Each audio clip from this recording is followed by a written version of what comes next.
You are listening to the New American Media.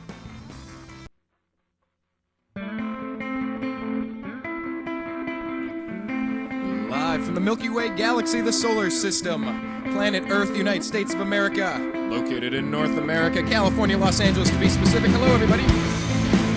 Welcome to a special edition this Saturday, July the 27th, 2013. To the Unhappy Hour, this is a special edition of Strictly Browns. Strictly Browns. Yep. It's that time of year. Things are getting hot outside, getting the garden going on the vacations, taking some breaks, doing some work around the yard. You know what it is. Summertime. And for all of you who have played football, you know, that's fine if you've just watched. No harm there. Literally no harm. You haven't had any injuries from playing like I have. But it's this time of year when it starts getting really hot and training camp starts. You remember those two-a-days. Remember sweating. Remember really working very, very, very, very early in the morning. Take a break around lunch and then have another session in the afternoon. Fighting to get a spot on the roster. I played for a very successful high school football team, the Brunswick Blue Devils. Junior year, undefeated, 10-0 regular season. Senior year, 10-0, undefeated regular season. Went to the second round of the playoffs. Senior year, went to the state championship game. Junior year, played a little special teams that year in second string defensive end. But anyway, I digress. But this is a time of year that I love is the point that I'm getting at. Love this time of year. Love it. And the Cleveland Browns getting going. Man, they can be any better. You always hope, hey, there's always next year. There's always next year. There's always next year. You know, we don't know what's going on with Jimmy Haslam. We'll see what happens there. More details coming soon. I don't know. Not too much to talk about. It is what it is. But what we can talk about is Rob Chudzinski, new head coach. Berkavius Mingo, how's he going to do? Josh Gordon, he's going to be gone for a couple games. Phil Taylor coming off an injury. Joe Hayden, what's he up to? How's Brandon Weeden looking? All these things. So, you know, this time of year, what we end up doing is, it's been nice. I mean, special thanks to Zach Barris, who joined us, it seemed like, incessantly for all the NBA action with Team USA basketball, and then the Cavs, and the playoffs, and then the draft, and whatnot. But what we kind of make a pivot away from Zach in the NBA for a little while. Although Kyrie Irving looked really, really good with Team USA with their scrimmages, the select squad. Anyway, enough with the basketball. Take a break. It's time for football. By the way, the Cleveland Indians, a couple games out of first place. They're fighting. They're scrapping. Haven't had the best week. Walk-off home run yesterday. Pretty nice. Pretty nice. So they're in the thick of things, thankfully. And then the Browns were getting going. So we'll just keep this strictly Browns as best we can and welcome Brandon Odell back into the program. Love this time of year.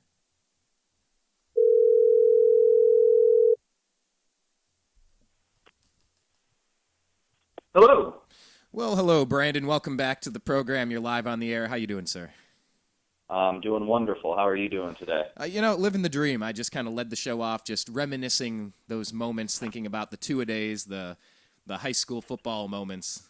You played as well. I mean, do you start like this time of year? Does your internal clock, does your physiology start to remind you that you're supposed to be out there sweating two-a-days and working out and learning plays and competing on the battlefield, or is it just me? Well, you know, it's not been cool enough to really feel like quote-unquote football weather yet, so I can't say that. And I guess on the other hand, too, I feel like I'm old enough at this point to where, those high school days, let's face it, are, almost as far away right now as well. Maybe, they are further away right now than, let's see, we graduated when we were 18. Well, I was 17. You were just turned 18. And I just turned 34. So I've had half my life since I graduated from high school. Think about that for a second. Okay. There's nothing better on radio than dead air. Let me think. Either way, the point is that it's been so long that I find myself not really feeling so wistful about high school anymore these days. I hear you. That's fair. And yes, going to football games and playing in football games, that's the cooler fall weather. What I was referencing was those hot, the July and August, all the training sessions, just really just pushing yourself as far as you can go and sweating and having to do laundry all the time because it's filthy and disgusting. But I don't know, I kind of love it. Like when even just out today gardening, just reminding myself like the sun's beating down and just like, I feel like running. I want to hit somebody. I don't know. I'm just hardwired for it. I don't want to go tackle a cactus or something stupid. But anyway, I love this time of year, and I want to welcome you back. It's been a while since you've been on the program, Brandon. This is where I would give out your Twitter feed and your Facebook info, except you don't have it yet. We will create you a fake one that you can either use or not use at some point down the road. But we'll get to that later, I suppose. But welcome back, Brandon. That's the point. I appreciate it, and as much as you try, I will not do it. It will never happen. I'm not ever going to, that's the equivalent of Luke Skywalker going over to the dark side. It won't happen. Well, I said the same thing, but with the new American media, I definitely have to be locked in on all these different avenues. So like I said, we'll create you a fake avatar, maybe with the Browns logo, and maybe I'll just tweet for you. But anyway, let's just jump into things here because we're here to talk about the Cleveland Browns, NFL.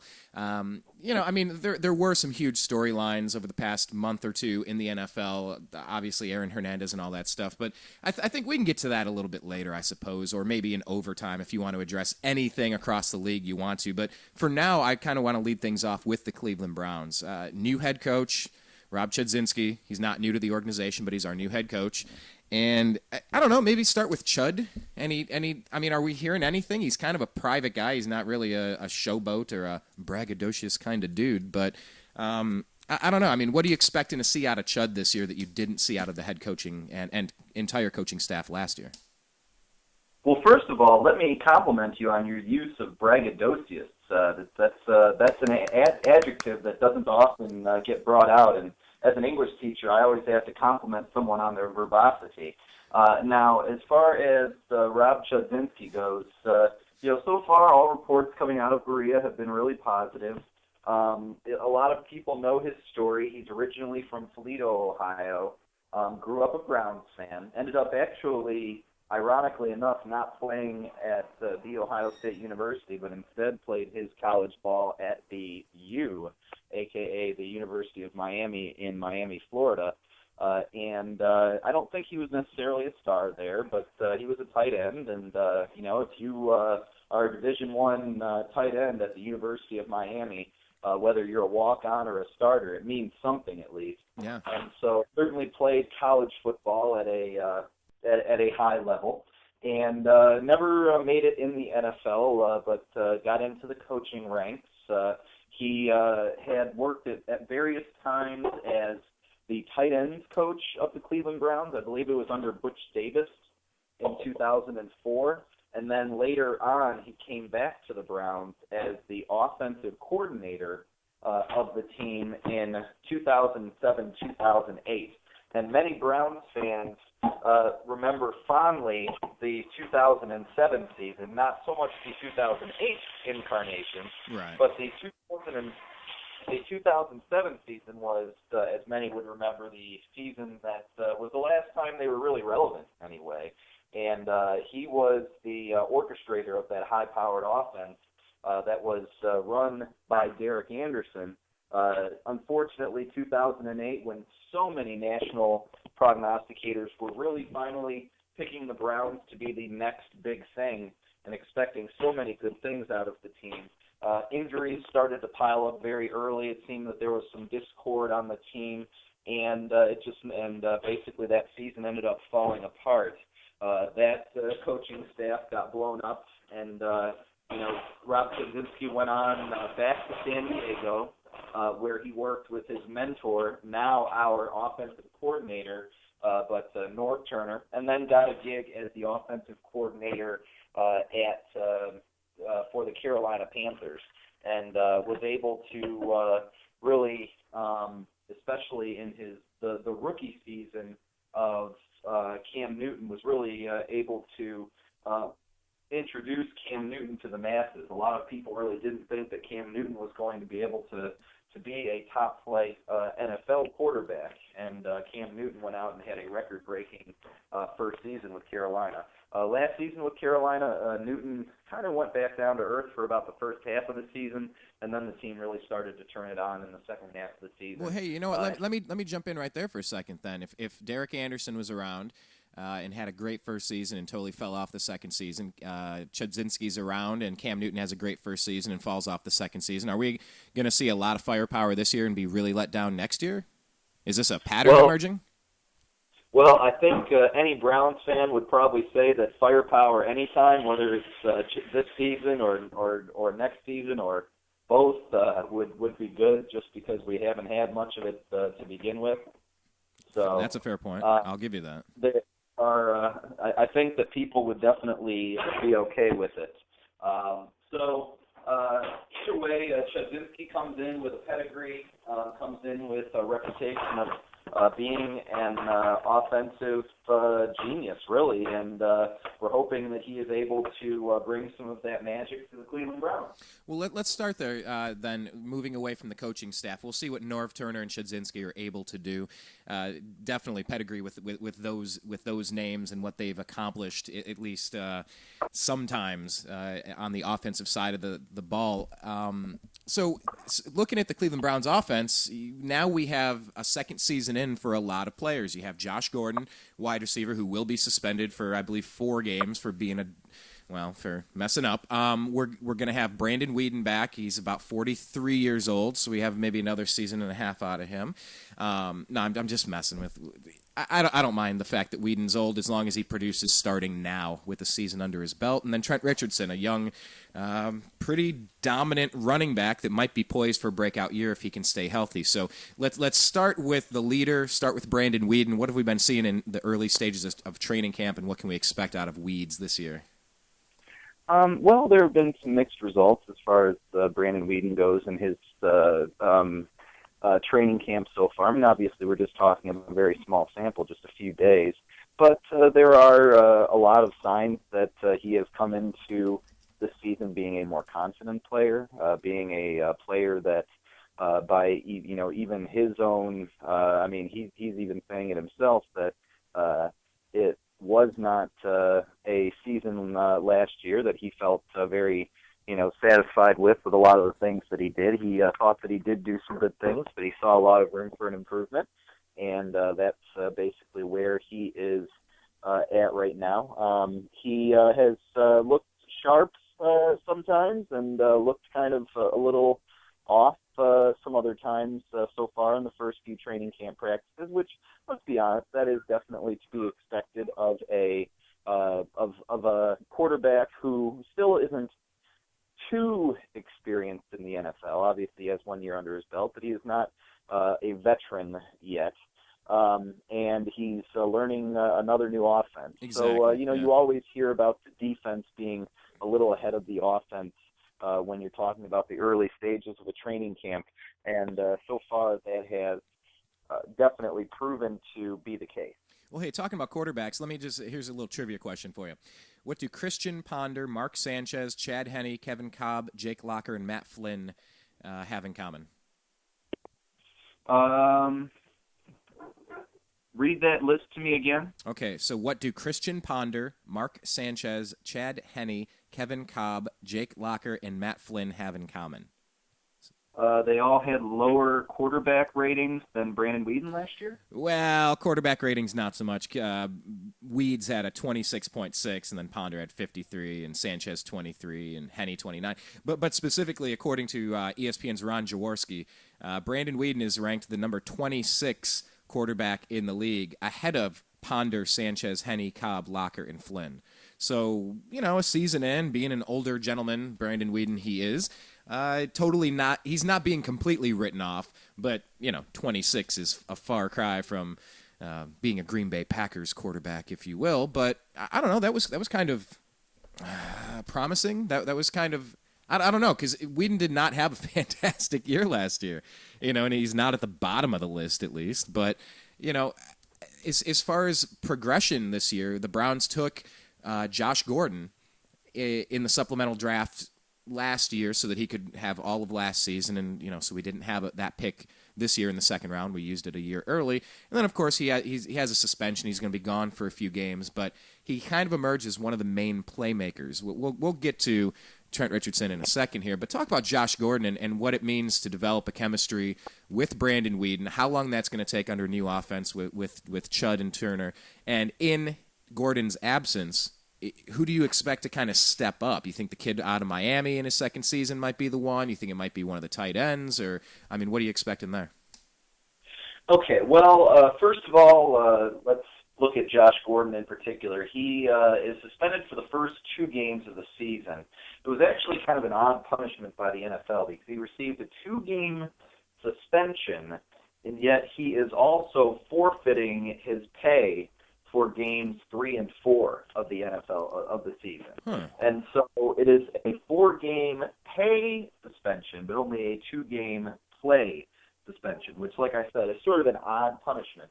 But either way, he is really, I think, a lot. From everything that they're saying at training camp right now, they being the Cleveland media, he was ready to really bust out on the national stage. You saw glimpses of it last year, and certainly there were a few disappointing, drops that he had. I think of in particular there was one versus the Indianapolis Colts that in the sunlight, with the shade.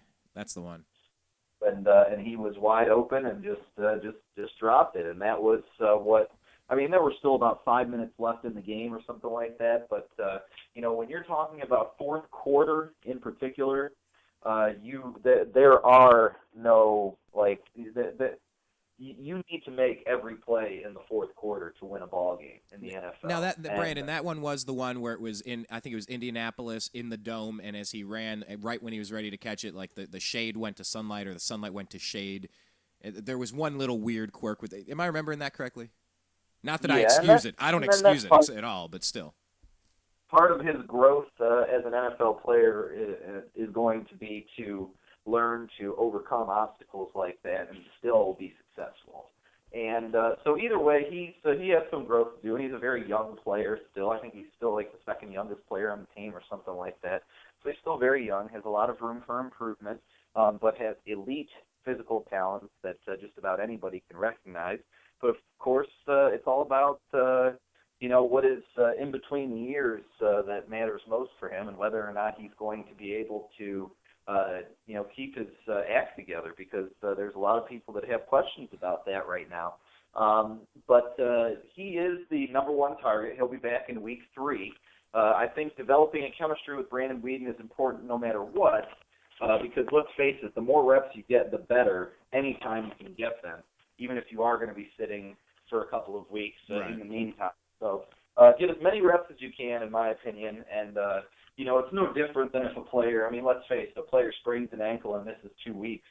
That happens quite a bit, so it's not, this isn't a total train wreck that we're missing, that we're going to be losing a player for 2 weeks. Well, we're going to have him gone for the first 2 games of the season. The first 2 games are going to be at home versus the Dolphins. That could be a competitive game, and then you have the defending Super Bowl champions at the Baltimore Ravens. That's a clutch game to have. Which is their home opener, don't forget. Oh, okay. I did forget that. They, for whatever reason, because of a scheduling quirk, the Ravens have to, I believe, go on the road the first game of the season this year. And they're going to be playing in Denver, I believe.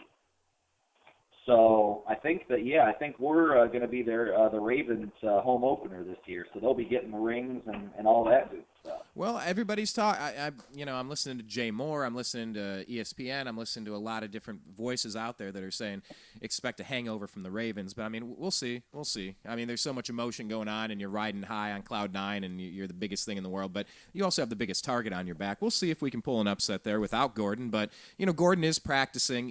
By the way, real quick, with everything going on, switching sports again over to Major League Baseball for a second. Alex Rodriguez. for performance-enhancing drugs. It's all through the news. Ryan Braun suspended performance-enhancing drugs. We have a situation on the Cleveland Browns where Josh Gordon has been suspended 2 games for codeine, cough syrup that contains codeine, and Joe Hayden was suspended last year for Adderall. So, I mean, we're not talking HGH. We're not talking steroids. We're not talking getting busted for those types of things. Not even cocaine or heroin or marijuana or something. I mean, we're talking cough syrup and Adderall. So, I don't know. I guess that's a bit of a silver lining. But anyway, bouncing over then. So, when Gordon's gone for the first 2 weeks, who do you think is primed to step up on the roster and maybe get a chance to showcase their talents and fill in while Gordon's sitting on the bench watching, learning? Well, let's go down the list of the other, the other receivers that are projected to make the Browns roster. Number 2 receiver behind Josh Gordon, which, to his credit, Greg Little wouldn't call himself a number 2 receiver. He would call himself 1A and 1A and 1B with he and Josh Gordon. Greg Little is coming into his 3rd season. Regressed a little bit in his 2nd season. Was dealing with some problems holding on to the football, especially early in the season. Started to make some strides as the season went on and became a much more reliable target. I think that a lot of people are expecting good things out of Greg Little. Remember that 2 years ago, so not last season, but Greg Little's rookie season, he led all rookie wide receivers in reception. Right. And so that's considering the fact that there was a certain someone named Julio Jones that was on that list as well. Now, no one is saying that Greg Little is a better receiver than Julio Jones or A.J. Green, but he made an impact in his rookie season. So Greg Little is going to be hopefully a good, reliable target. He's a big body. He's a former running back, and so knows how to use his body. I think that the Browns like him sort of play in the middle of the field, being that strong receiver, but he's also quite fast and definitely can be able to take it deep as well. The number 3 receiver is, speaking of the Miami Dolphins, was acquired in a trade with the Miami Dolphins during the draft this year. That's Davonne Bess. Davonne Bess is someone who I believe this is his 6th year in the NFL, so he's a nice veteran presence in the Browns locker room, and hopefully will be able to stabilize that Browns receiving core a little bit. He was an undrafted free agent out of, I believe, the University of Hawaii, and made the Dolphins roster. And beginning with his rookie season, which is very surprising, especially for an undrafted rookie free agent, has had at least 50 catches in every season so far that he has been in the NFL. And so that certainly says something. With the Dolphins bringing in Mike Wallace from Pittsburgh, they felt that Bess was expendable. So the Browns, I think it was a good pickup for the Browns. Well, I'll tell you what, Brandon, the thing about that's a win-win. You take away from the Steelers and you add to your own team. That helps on 2 fronts. So certainly Davonne Bess is a guy that everyone is expecting to sort of fill the role that we had always hoped, and we did get at least for a couple of seasons, and certainly in that 2007 season, of a Joe Juravicius, that 3rd down, reliable target, not maybe so big as Joe Juravicius, but supposed to be blessed with some really good hands, and is sort of a poor man's Wes Welker, someone who is a smaller receiver that is good at finding holes in the middle of the field for, on a 3rd and 2 or 3rd and 4 or something like that, and get you those first downs. So we like Davonne Bess. The 4th receiver is most likely going to be Travis Benjamin, who you had mentioned earlier from the University of Miami. The fastest player on the field in most games, certainly the fastest player on the Browns team. He had, I believe, 28 receptions last year and had the 2nd highest yards per catch behind Josh Gordon last year on the team. Had a 1 receiving touchdown, I believe, and also had a touchdown on a punt return. So has shown a little bit of elusiveness, a little bit of an ability to make big plays. He is really a guy that some people are sort of saying could be filling that Josh Gordon role, someone who, because of his speed, can really stretch the field and besides being able to hopefully make some big catches himself, can kind of open up the middle of the field for some of those other players. Someone who, if he's running a go route, and can get behind the corner a little bit, you have a safety who's going to have to pull over. And whether or not you throw it to Benjamin or not, it also it opens up the field maybe for the tight end or for someone like a Davonne Bess. So Travis Benjamin is one. Another name that might be a name to think about is David Nelson. David Nelson is a former Buffalo Bill, blew out his Achilles in the first game of the season last season for Buffalo. Was expected to be a pretty focal point, a part of their offense, maybe like a number 2 or a number 3 receiver there in Buffalo. Had a couple of pretty good seasons in the prior years. Tall, was pretty fast before the injury. With modern medicine, things are a lot better, but who knows what his speed is going to be like, once he's out there on the field. But a lot of people are looking at him to be a red zone target, and he's another one that could be a possible candidate to maybe get a little bit more playing time with Josh Gordon being out the first couple of weeks. See, and I see that as a positive thing, too, especially with all these new players. With Greg Little, who used to be the number 1, down to number 2, then back to the number 1, or 1A, as he says. With Nelson having a chance, Benjamin given an opportunity to shine, Davonne Bess, all these new faces having a chance to build a little chemistry and get a chance.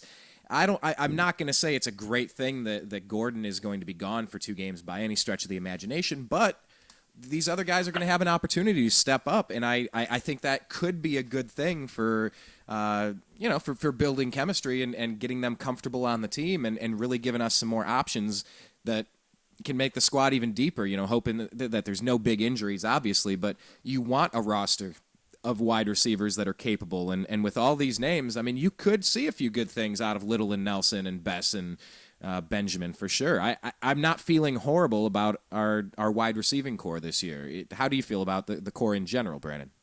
I feel more confident, and I agree with the statements that you made, and I think that there is room for some of those young players like Travis Benjamin and Greg Little even, but and certainly Josh Gordon when we get him back.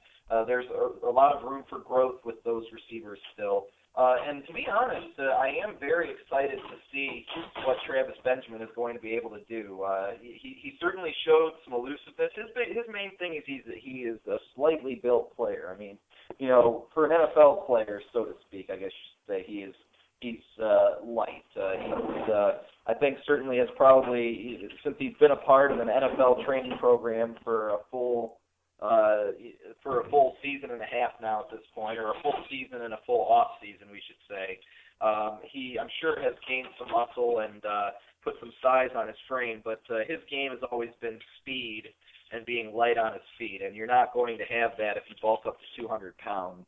But he's one that if he could hold on to the ball, which that was one of his issues last year, was just the fact that he was maybe a little bit smaller and was maybe a little bit of an easier target as far as if you hit him really hard in the right spot, he's going to cough up the football. So he had a few fumbles last year.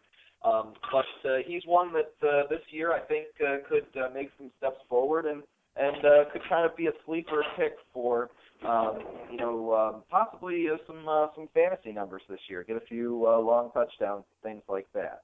Why don't we move on to talking about Trent Richardson a little bit? Yeah, let's do this. And here's what I'm thinking. Since we've had so much to say already, and it's so early in training camp, I'm thinking maybe we'll just focus on the offense today, and then maybe next week we can do some break down Berkavius Mingo, talk about Joe Hayden, can talk about the defensive roster, because we've had quite a bit to talk about with the offensive side of the ball. Do we want to go right to the running backs, or do we want to talk about the offensive line first? Because the running backs, I don't know, Richardson is such a bright spot on the franchise. Do you want to lead with that, or do you want to talk about the O-line a little?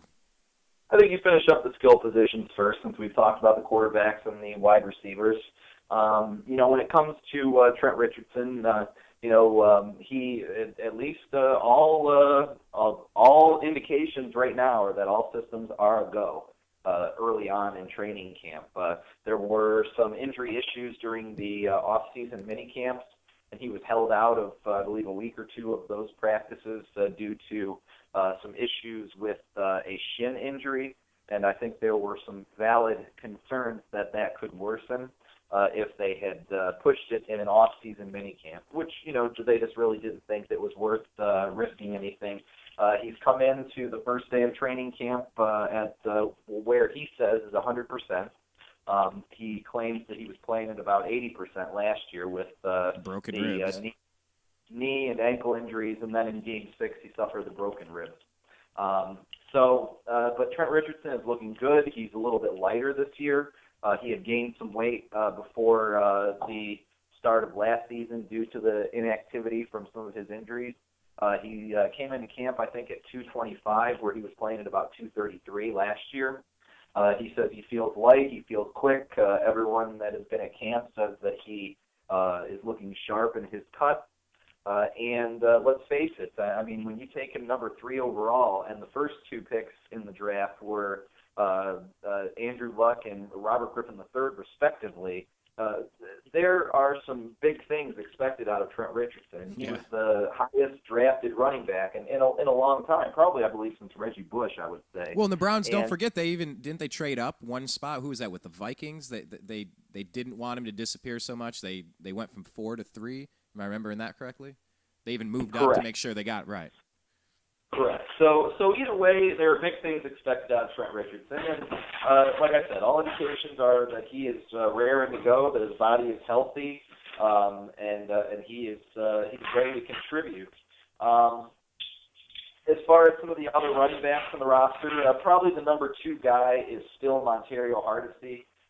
He's another one that has had pretty much a lot of injury concerns throughout. I mean, even coming out of college, he fell to the bottom of the second round, where the Browns actually traded into that round to get him 3 years ago out of the University of Tennessee. Has been pretty underwhelming, has shown a few flashes. His biggest thing is that he just simply can't catch the ball out of the backfield. And in modern NFL offenses, if you are a running back in today's NFL and you want to stay on the field, you need to be able to catch the football, because they're not just going to give it to you 25 times a game, handing the ball off anymore. You might get the ball 15 times a game in a handoff, and you might get 5 or 6 catches on top of that. And so it's all about all-purpose yardage, not just a rushing yard.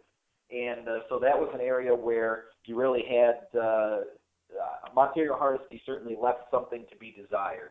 As far as other running backs on the roster, you have holdovers from the previous couple of years. Brandon Jackson, also a lot of injury concerns. Missed basically the entire last 2 years because of injuries and probably being in the coach's doghouse for being hurt so much. And then you have Chris Ogbonnaya, who was a reliable third down back, was an undrafted free agent that the Browns, I believe, got off of the waiver wire from or actually it might have even been from the Houston Texans practice squad. And when the Browns had some major injury concerns a couple of years ago during, I believe, Peyton Hillis's final year with the Browns, picked up Ogbonnaya. He had some bright spots for us. Showed himself to be a reliable, third down type of back, and a core special teams player. That's something not to forget. Is that he plays on most of the special teams and is a core player there. And then the other player, just to kind of keep in mind, one final name is a new addition to the team, Dion Lewis. I believe we gave up we gave up our 6th round linebacker pick from last year, Emmanuel Acho, and traded him to the Eagles for Dion Lewis. Dion Lewis was more of a scat back. He was a smaller back out of the University of Pittsburgh. Had some really, really good numbers there, and had shown some flashes in Philadelphia his first couple of seasons. So he could be a possible name to watch. He has a lot of elusiveness, a lot of burst.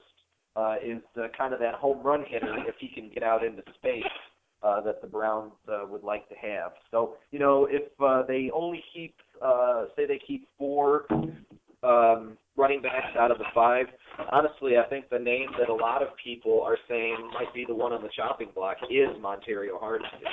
Wow. To think about that, just how high the organization was on Hardesty to go get him in the first place. But, I mean, don't forget Dion Lewis. I mean, he was sitting there behind a pretty good running back over there in Philadelphia. So, I mean, all these new names, that's the fun part about training camp. You never know who's going to step up and who's going to, really contribute in a way and have a breakout season seemingly out of nowhere. I mean, let's bounce to tight end real quick then. Because with Chudzinski and Norv Turner, Turner has been working with some pretty good tight ends over there in San Diego with the Chargers, and Chudzinski obviously with his tight end pedigree, to borrow your phrase there. But what do we think about Jordan Cameron and Davis and another Gronkowski? But what do you think about the tight ends overall? Well, the 3 tight ends that are likely to make the roster, you mentioned Jordan Cameron, and he's certainly the number 1. Or the presumed number 1 heading into training camp. He has all the physical attributes that Norv Turner and Rob Chudzinski would look for in a tight end. Has the athletic frame, sort of in the vein of an Antonio Gates, was a former basketball player at USC and converted to football. Actually played a lot of wide receiver at USC. But was drafted as a tight end and has spent the first couple of seasons of his career battling some injury issues, but has shown some flashes as well. But with the departure of both Alex Smith and Benjamin Watson this offseason, Jordan Cameron being the holdover is the guy that this new regime is saying, hey, this is your chance to shine. This is your chance to show that you were a developmental pick in the 4th round 3 drafts ago. You had 2 seasons in the NFL to develop and learn the pro game and learn the nuances of the position. You learned from not an all-pro, but a very solid tight end in Ben Watson. So this is it. This is what we drafted you for. You were an investment. It's time to see some dividends on that investment. You mentioned Kellen Davis. He has been a tight end for the Chicago Bears for the first part of his career. He kind of fell out of favor with in the last season or so in Chicago, and had seen his touches dwindle. But certainly has a chance to be a solid, more traditional blocking tight end that can hopefully make some catches for you when called upon as well. And then you mentioned Dan Gronkowski, brother of Rob. He actually might be the little bit more of the practice squad type of player. Probably the 3rd tight end that we don't want to forget is a player that Rob Chudzinski brought over with him from Carolina, named Gary, I believe I'm saying his last name right, Barnridge. His name is Gary Barnidge, Barnidge, out of Louisville. He's 6 years in, 6'5", 250. Okay, so Barnidge. And this is a tight end that was played pretty sparingly in Carolina, but was always a player that Rob Chudzinski liked, and sort of similar to Jordan Cameron, had a chance to develop and is being given a shot. And there are some prognosticators in the know, especially some of the Carolina media, that were saying, hey, Cleveland fans, don't be surprised if this Gary Barnidge kind of comes out and really shows that he could be a good playmaker for you. So, he might be the one out of the 3, actually, that could end up being surprising the most. Pretty good point. Yeah, he knows him very well, and you would hope that he's, really evaluated him at the top of his board and said, hey, if we can get this guy, he has potential to do great things. So, yeah, absolutely. Let's see. You said Gronkowski, though, might be just more of a practice squad player. Yeah, certainly no one is comparing him to his much more famous and successful brother. Fair enough. At least they're not comparing him to his brother's teammate who's in jail for murder and maybe a couple other murders. But anyway, moving past that, let's go to fullback. Marisic, Smelly. I don't know. What kind of role do you expect the fullback to play in Norv Turner and Chudzinski's offense this year? Marisic, I guess, is one who sort of similar to Hardesty because of the fact that he has shown little ability to be able to catch the football. Could really be another one on the chopping block. And Smelly was a player that we got from, I believe, an undrafted player out of the University of Alabama. And he could be possibly one that could sort of fill that role, almost be maybe a little bit more of an H-back.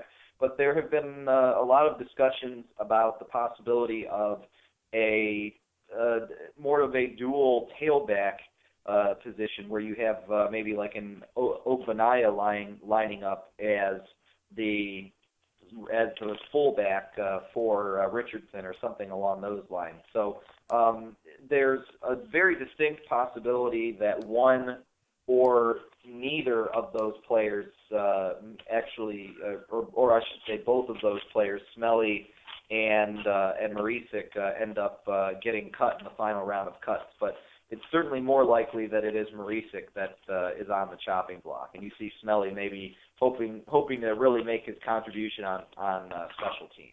Well, now we're talking over to the offensive line. We're talking about the offensive line. Joe Thomas, 7 years in now. He's been just a perennial all-pro player, just an anchor, the rock that you've always needed at left tackle in this league. In this day and age, you really need to protect that quarterback. He has been a rock. 7 years in Wisconsin, out of Wisconsin. And to talk about Thomas and the rest of that line, because I don't know, I've been having this feeling for the past couple of years. It's like, man, we've had such a great left tackle. Can we put anything else around him to utilize it? Because that's something that a lot of teams would just die for, to have somebody that talented to anchor the O-line. But now it looks like finally a couple position players with Trent Richardson and maybe Josh Gordon and maybe Greg Little being able to exploit that a little bit. Talk about Thomas and how the rest of that line's looking, because you obviously have Alex Mack at center, Mitchell Schwartz a second year in, and then Luvau and Pinkston at guard. So thoughts overall on the line? Joe Thomas certainly is the rock, is the one that has never missed a snap in his NFL career. And, unreal. Project to miss one this year. A lot of people expect him to really pick up right where he left off, which is as one of the, if not the best, one of the best left tackles in the NFL. At center, you have another former Pro Bowler in Alex Mack, a very solid player. Probably the best pick of the Eric Mangini era. And then at right tackle, you talk about the second-round draft pick from last year, Mitchell Schwartz. And a lot of people have been really high on Schwartz and have just had nothing but good things to say about the job that he was able to do for the team last year. It's the guard spots that are going to be really interesting as far as some of the camp battles. You have probably three players that are fighting for two positions. John Greco was brought in last year as a free agent and has been a pretty solid player. He's another Ohio guy from played at the University of Toledo, originally from Youngstown Boardman High School. Fans of the Browns would know that as Bernie Kosar's high school. John Greco just got re-signed to a 5-year deal, so certainly the new regime thinks that he is a good contributor to the team. You also talk about Sean Luvau. Has had ups and downs, but hasn't really stood out as a true number one type of player that you have. Is just an awesome guard type of player. And then you have Jason Pinkston, who had a blood clot in his lung last year and actually came very close to dying. Just the simple fact that he is back playing professional football is a testament to the type of attitude Pinkston has as far as his stick-to-itiveness, so to speak. But one of those players is going to be the backup. I think a lot of people like Greco to start, and really, depending on how good Luvau shows, it could really be Pinkston coming off the bench, which really, his first year back after a horrible injury, a horrible medical issue in general, I should say, coming off the bench isn't the worst thing in the world, especially because injuries happen, and he could be one play away from being the starter for the rest of the season.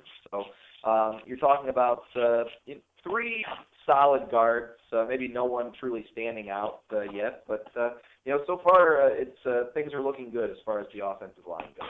Gotcha. Well, I mean, we've kind of rock and rolled through all of the position players on the offensive side. Talked a little bit about Turner and Chudzinski, and like I said, I mean, we got a lot more in depth on this than It's been a while since we've talked Browns, so I didn't realize we were going to go so in-depth on that. I mean, are there any loose ends? Because like I said, I mean, maybe we can talk about defense next week, kind of split this up, because there's so much going on in training camps. You even head into the preseason games. We'll have plenty of time to get into this.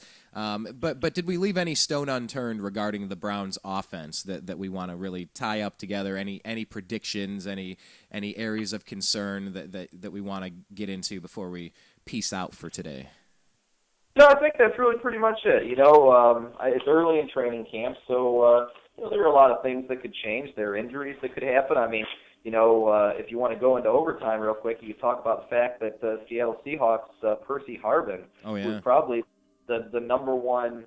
Next to Darrelle Revis was the top player that was traded in the off season.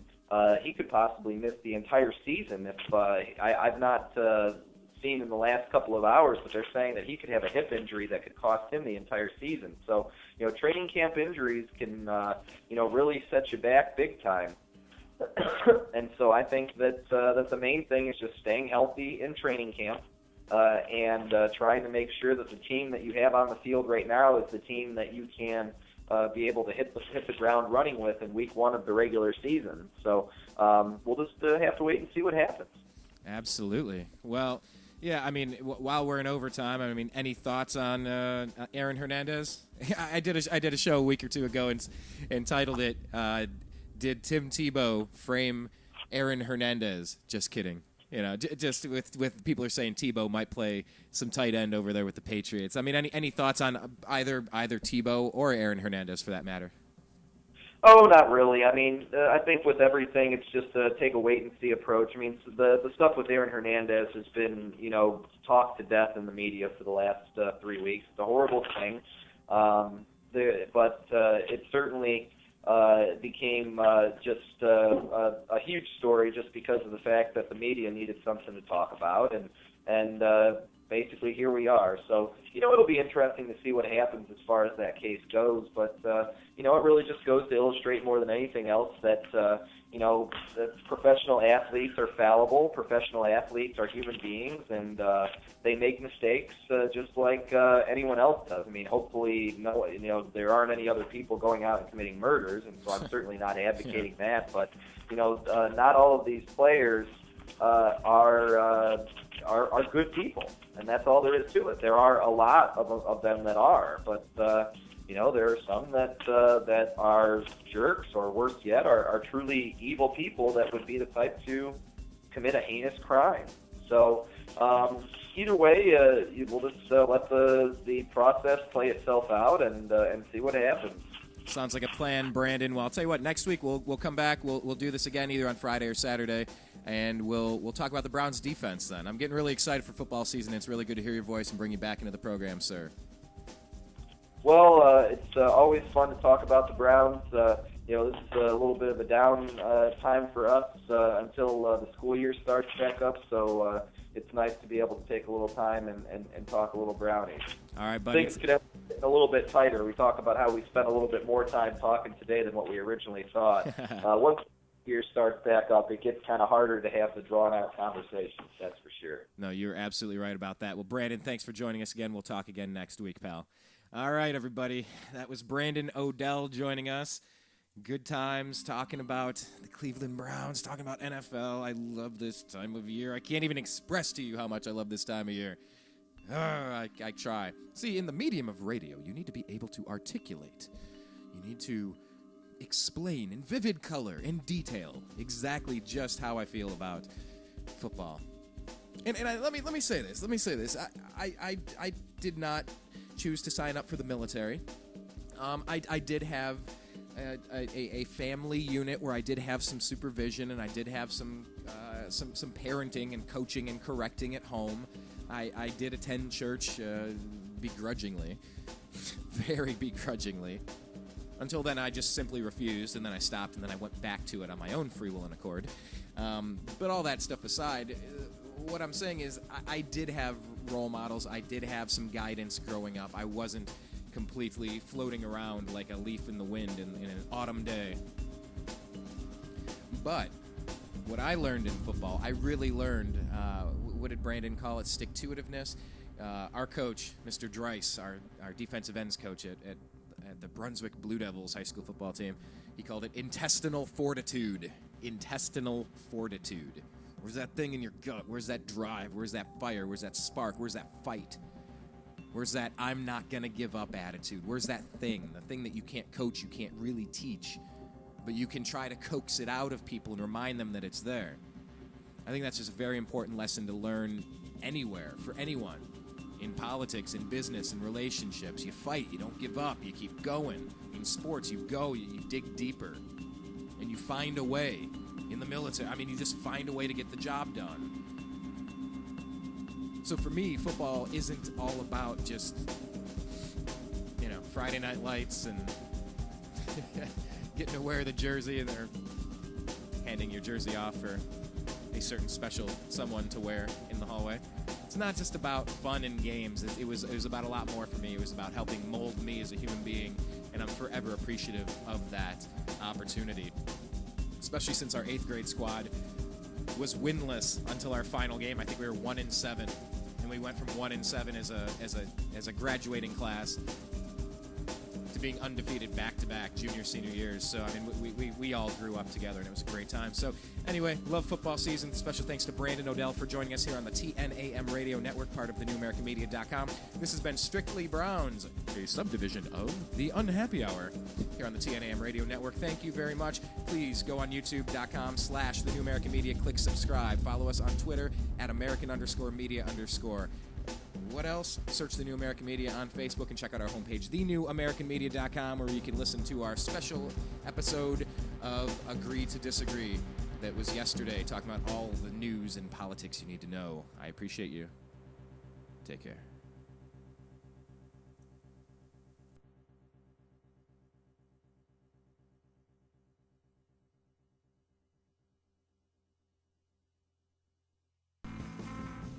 You are listening to the New American Media.